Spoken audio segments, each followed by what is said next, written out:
ये मौलाना आरिफ साहब को तो बोलते हैं कि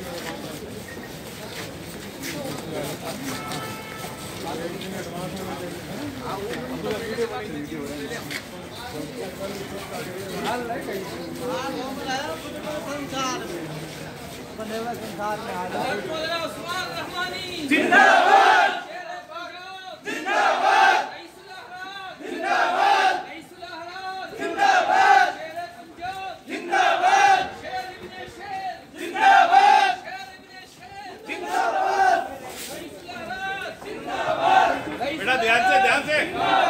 सुफियान ध्यान से बेटा भाई बोला मौलाना